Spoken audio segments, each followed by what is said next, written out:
आजकल जो एक लफ्ज़ वालिदैन अपने बच्चों से सबसे ज़्यादा सुनते हैं और जिससे वो सबसे ज़्यादा तंग हैं वो है नहीं।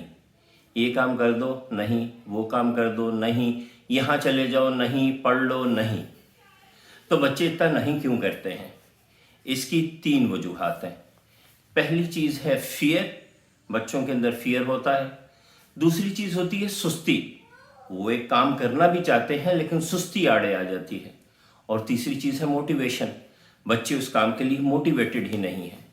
चलिए आज आपको बताते हैं कि मोटिवेशन करते वक्त जो सबसे अहम चीज़ काउंट करती है वो है जेंडर, यानी लड़कों को अलग तरीके से मोटिवेट किया जाता है, लड़कियों को अलग तरीके से। मिसाल के तौर पे आप चाहते हैं कि बच्चा क्रिएटिव राइटिंग करे, तख्लीकी लिखाई करे, खुद से लिखे, तो जब आप लड़की को मोटिवेट करेंगे तो आप सपोर्टिव वर्ड्स यूज़ करेंगे, ठीक है, बैकअप देंगे, हमदर्दी का मुजाहरा करेंगे, सपोर्ट करेंगे। मसलन आप वर्ड इस्तेमाल करेंगे, आप लिखना शुरू करें ना तो मैं आपकी हेल्प करूँगा, मैं यहाँ हूँ ना, मैं जहाँ पे भी आप अटकेंगी मैं आपकी हेल्प करूँगा। इत्तेफाक से उस हेल्प की ज़रूरत नहीं होती, ना ही वो मांगती हैं, लेकिन इसके बोलने से लड़की मोटिवेट होती है। लड़के इस तरह मोटिवेट नहीं होते। लड़कों को एनर्जी वर्ड्स देने पड़ते हैं।